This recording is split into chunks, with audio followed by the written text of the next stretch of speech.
अस्सलाम वालेकुम। सबास best classes में आज हम कुछ ऐसी चीज़ें सीखेंगे जो आप शीरखुरमे के साथ सर्व कर सकते हैं या फिर मेहमानों के आने पर आम दिनों में भी आप इसे सर्व कर सकते हैं। बहुत ही सिंपल और मज़ेदार सी चीज़ें हैं।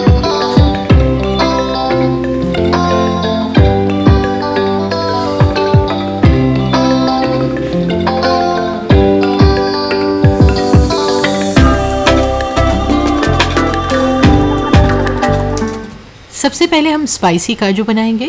घबराए नहीं, मैं सस्ती चीज़ें और महंगी चीज़ें दोनों बता रही हूँ।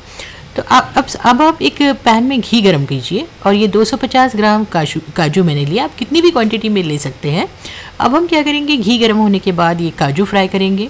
काजू को मीडियम फ्लेम पर फ्राई कीजिए, बहुत ज़्यादा ब्राउन ना कीजिए, बिल्कुल लाइट कलर आना चाहिए, लेकिन ये क्रिस्पी हो जाने चाहिए। ठीक है, तो देखिए जब काजू फ्राई हो जाएंगे आप इसमें नमक डाल दीजिए और काली मिर्च पाउडर डालिए, चाट मसाला डाल दीजिए, अपने टेस्ट के हिसाब से बस थोड़ा थोड़ा डाल दीजिए। फिर उसके बाद आप इसमें गरम मसाला पाउडर डाल दीजिए और फिर हम डालेंगे काला नमक। काला नमक हमने इसमें डाल दिया। सभी चीज़ों को मिक्स कीजिए। हमारे ये स्पाइसी काजू तैयार है। ठीक है, आप चाहे तो इस पर थोड़ी सी लाल मिर्च ऐड कर सकते हैं, लेकिन इतनी ही चीज़ें काफ़ी हैं। बहुत ही मज़ेदार काजू तैयार है। अब हम ये मसाला काजू बनाएंगे। ये क्रिस्पी मसाला काजू बनाने के लिए हम लेंगे काजू। यहाँ हमने 250 ग्राम काजू लेने हैं या फिर अपनी पसंद के हिसाब से जितने काजू लेना है लीजिए। अब काजू को पहले आप धो लीजिए। धोने के बाद उसका पानी निकालिए, उसमें कॉर्नफ्लोर डाल दीजिए। मैंने यहाँ एक से 1.5 टेबल स्पून कॉर्नफ्लोर यूज़ करना है। आप चाहें तो थोड़ी कम क्वांटिटी भी कर सकते हैं। तो देखिए कॉर्नफ्लोर मिक्स कीजिए, लेकिन छन्नी में मिक्स कीजिए क्योंकि जो एक्सेस कॉर्नफ्लोर होता है वो नीचे निकल जाता है। ठीक है, कॉर्नफ्लोर भीगे हुए काजू रहने की वजह से इस पर कॉर्नफ्लोर लग गया। और अब आप इसे फ्राई कर लें। फ्राई करेंगे तो ये जो ऊपर की लेयर है काजू की वो बहुत ज़्यादा क्रिस्पी हो जाएगी।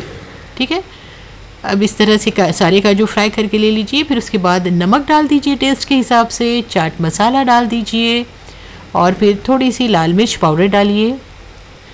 और लाल मिर्च पाउडर डालने के बाद इसे अच्छी तरह से मिक्स कीजिए। ये बहुत ही मज़ेदार काजू बनते हैं। तो हमारे ये चटपटे से जो है काजू तैयार हैं। आप इन्हें भी बना सकते हैं। अब हम 1 कप मूंगफली के बीज लेंगे।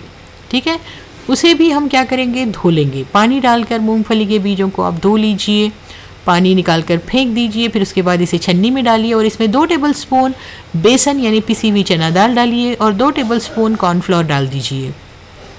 अब छन्नी में ही आप इसे मिक्स कीजिए। छन्नी में मिक्स करने का रीज़न ये है कि जो एक्सेस कॉर्नफ्लोर है वो नीचे निकल जाता है।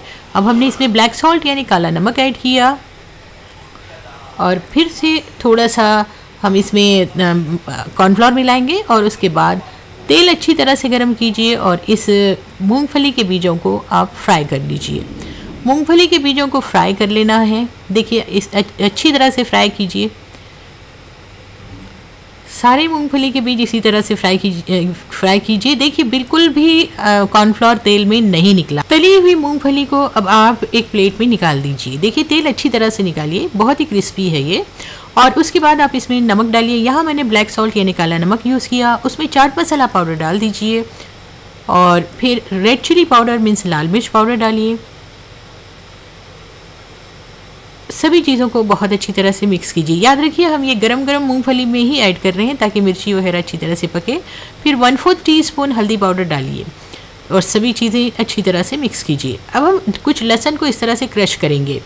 हाँ ठीक है, फिर ये क्रश किया हुआ लहसुन हम फ्राई करेंगे।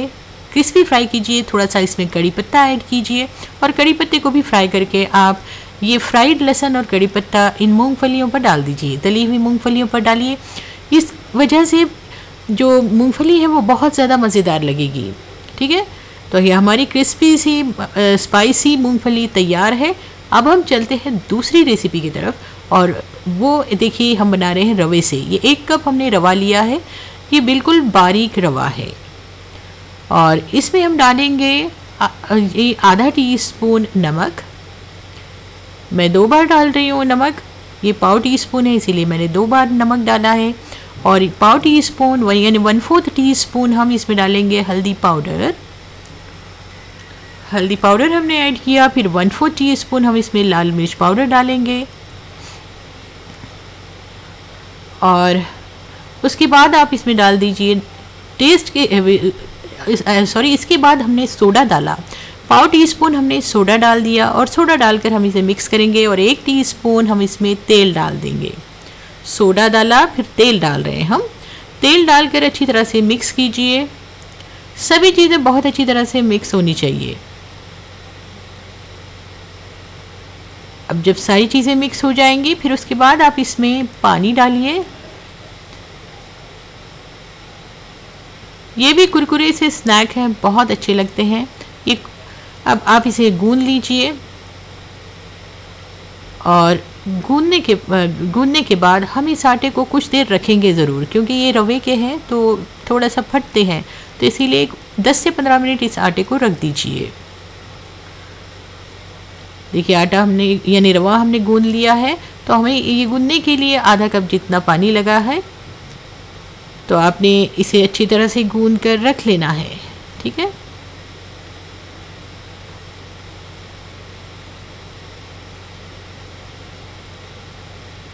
इसे कम से कम आधा घंटा रखना ज़रूरी है। अगर आप आधा घंटा रखेंगे तो अच्छा है, आप 15 मिनट में भी इसे बना सकते हैं। तो देखिए हमने आटे को रखा ढक कर। अब उसके बाद हम क्या करेंगे, जब आधा घंटा हो जाएगा आटा निकालेंगे और आटा निकाल कर हम इसे बेलना शुरू करेंगे।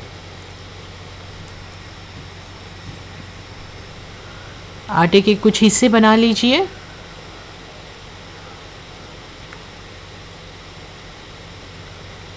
बहुत ही सिंपल सी रेसिपी है, बहुत सस्ते में बन जाती है, लेकिन बच्चे इसे बहुत ही शौक़ से खाते हैं। तो देखिए हमने ये आटे के हिस्से बनाने हैं। तो रेसिपी अगर आपको पसंद आ रही है तो वीडियो को लाइक कीजिए, वीडियो को अपने ग्रुप्स में शेयर कीजिए, और अगर अभी तक मेरे चैनल को आपने सब्सक्राइब नहीं किया हुआ है तो सिर्फ एक बार सब्सक्राइब करके बेल आइकॉन भी ज़रूर प्रेस कीजिए। देखिए यहाँ पर हमारे पास ये जो है पेड़े बनकर तैयार हैं। अब हम इन्हें बेल लेंगे। अगर सपोज़ आप आटे को नहीं रखते तो ये फट जाते थे। तो देखिए हमने आटे को सही टाइम तक रखा, सही तरीके से गुना, तो ये पेड़े बिल्कुल परफेक्ट हैं।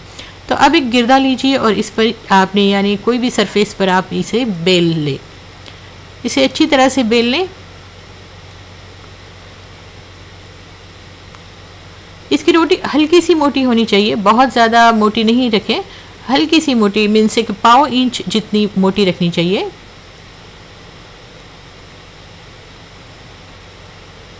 पहले गोलाई में बेलें, फिर उसको इस तरह से चौकोन कट कर लें। साइड्स कट कर लीजिए ताकि इसका शेप दे सकें बराबर।